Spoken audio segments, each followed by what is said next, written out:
Hello, and welcome to my channel. My name is Tesh.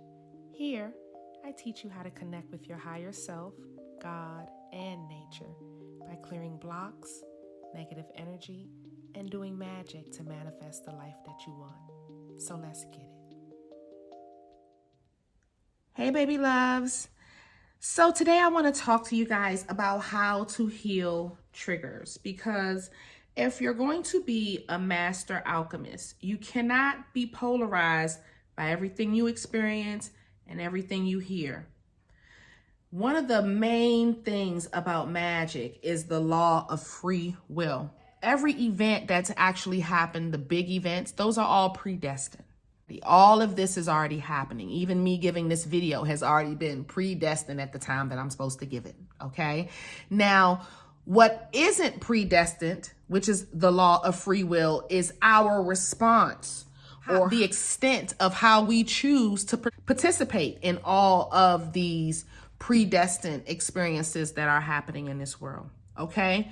So with that being said, when you're dealing with things that get you riled up, anxious, feeling nauseous, feeling like you want to cry, feeling uncomfortable altogether, you need to know how to handle that. Now, the first way you can know how to handle your triggers is recognizing that you are being triggered. That's the first thing. Stop brushing it under the rug. A lot of times people will know that they're gaslighting you, and you need to know how to handle that. Sometimes people don't know that they're gaslighting you. They may not know that you've been through something tragic in your life. And you don't need to, of course, tell them that, but you need to be able to control yourself in the midst of that. Okay? So I'm going to talk to you today about how to deal with both, how to deal with the people that don't know that you've been through something, and how to deal with the people that are intentionally triggering you. Now, before we get to that, let's first go through how to handle the trigger while you're being triggered, okay? First, you recognize that you're triggered. Then you take it in, go through the emotion that is making you feel. Don't discount it. Don't say, oh, I'm feeling a certain, I'm acting up. It's me. No. Go through it. Accept how it's making you feel.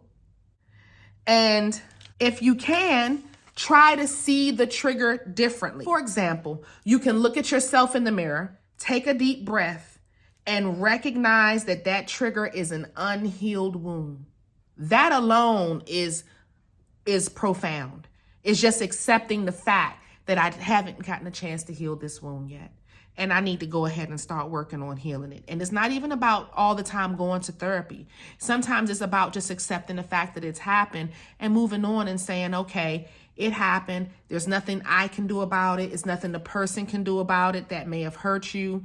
They may have already apologized. You can move on. If they haven't apologized, you still have to reconcile that within yourself and still move on.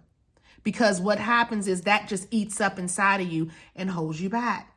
And then it becomes a cyst. Then it becomes an illness. Then it becomes a problem in your body. So you have to learn how to just heal those wounds and accept the fact that sometimes you haven't healed the wound. You need to breathe, relax, and then make a conscious decision that you're going to work on healing that wound. And if it means going to therapy, go to therapy. Ain't nothing wrong with it. I went to therapy. Okay? You can remove the power from the trigger by reclaiming your power. So if somebody say something slick out the mouth and you know that they're trying to trigger you, or you know they're trying to get you all riled up, you can just say something slick out your mouth. Don't just sit there like everybody always think it's better to be the bigger person and not say nothing back. No. Let that person know they crossing your boundaries. A lot of times people do that because nobody tells their asses that they're crossing the boundary. And then when they getting smacked out by somebody, everybody want to act like that person that's crossing everybody's boundaries is the victim. When the reality is they've been consistently crossing people's boundaries and nobody has been correcting them. So when a person actually has standards or respect for themselves and say, no, you can't treat me like this and you can't talk to me like this, that's you reclaiming your power and letting the person know, don't do it ever again. And if you tell them that, they'll respect it. If they choose to not do it, you cut them off. Maybe this is the point where I should get into what to do. If this is the person that knows what they're doing to you, then do exactly what I just said. Let them know that they're crossing your boundaries. If they do it again, there will be consequences to pay. What is that consequence? You cut them the fuck off. That's it. You cut them off. That's it and that's all. Don't go back and forth, because if a person don't respect you, they don't respect you.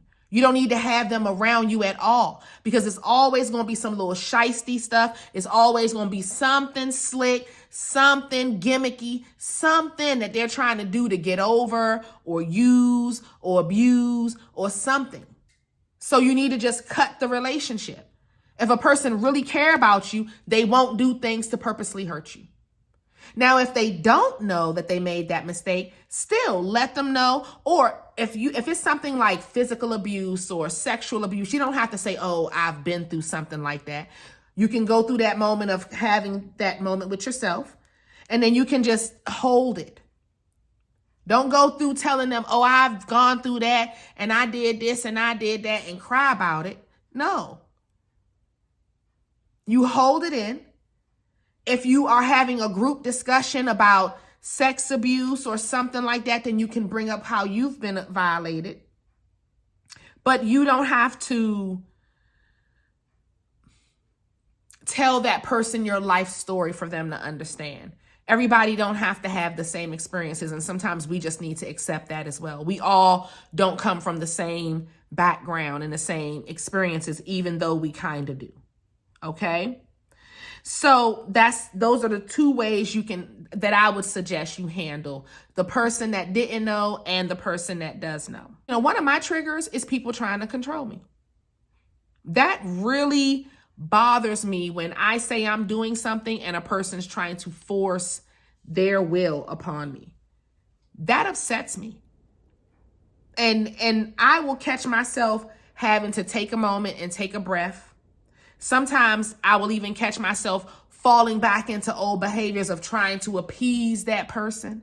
And then I will fall back out of it and say, hold up, but no, this is important to me. So no, I'm not bending on what I want. If I've come to do this, I'm going to do this. And you're not going to change it because you want to do something, because you came to my function. You know, it'll be something like that where you invite, you know how you'll invite somebody to some place and then they'll tell you all the wonderful stuff that they've done and they want to show you, but you already have on your itinerary what you want to do. Sometimes it's fun to detour, and then sometimes you want to stick to your itinerary, you know, and it's just like that. Anyway, another thing you can do is just go through your triggers and find out what is the unhealed wound. Go through the shadow work. How do you do the shadow work? You ask yourself why. Why do you do, not why the other person did. No. Why did you do whatever you did? Exclude what they did. Even if the person cheated on you, even if the person beat you up, even if the person lied on you. Okay? Why did you do what you did? Why did you accept that person back into your life after they lied on you? Why did you accept that person back into your life after they cheated on you? Why did you accept that person back into your life after they beat you up? Why did you keep accepting that person? Why did you keep having abortions? You see what I'm saying? These are questions that you need to ask yourself. Not, oh, he kept getting me pregnant and nobody was going to help me raise these kids, so I kept, no. Why are you continuously having unprotected sex with a person that doesn't love you enough to marry you and keep you safe and protect you from that type of experience? Protect each other from that type. Like, these are the questions you need to ask yourself. Not, oh, why my son picked his girlfriend over me. No. Why are you competing with your son's girlfriend? Why are you competing with your son's anything? Yes, your son. These are issues that we have. And these are triggers. So instead of when you're dealing and healing a trigger, We don't point, we look inside. Even if we were violated in the worst way, we still ask, why was I out at that time? And it's not to put blame, it's to put accountability. Why was I drinking like that? I had an experience in Los Cabos, Mexico. I didn't look at all the other people and blame them and say, oh, they not this and they did that. No, I looked at myself and said, I shouldn't have been around all them people. I didn't know them. They're not my friends. That's accountability. So whenever you're doing shadow work, it's never about them. It's always about you, even if you're the victim. It's a sense of accountability. So how do you heal the wound? Because we don't want to just keep going in and going in. Okay, after we recognize that we made a bad choice, it could just be simply, I should have never gave that person my number. I should have never kept that person in my life when they showed me who they are. That's it. Once you recognize it, okay, I fucked up. I shouldn't have been in that environment in the first place. So now that we know what the wound is and we start healing the wound by going through the shadow work. Then once you're starting to go through the shadow work and you're emotionally process the wound, learn to sit with it and process your emotions fully. Feel everything and say you are no longer afraid to feel, and then reassure yourself that it's okay. You can reassure your inner child that it's okay. And then you can deal with it at that point. And you can deal with it by going to therapy, or you can deal with it by just letting it go. It don't have to consume you. I know people that have had things done to them and they've sat in that for 20 years, angry at a person, hating a person. I just don't speak to people. If you do something to me, you don't get to cross my mind, not even once in a day. You are forgotten and moved on from. And that's your karma for dealing with me. You get to experience the highs of me, and then I take it all back when you show me that you don't appreciate. And that's how I deal with people. Okay? So when you learn to deal with your triggers, it will bring a lot of balance to your emotions, and then you'll be able to ride that center path, and that law of polarity will be a lot easier to deal with. Because if something happens on the news, you won't be sitting there ranting and raving about it like I used to for an hour. You know, oh my Lord, we're at war. Oh my Lord, the president did this. I mean, I used to be one of those.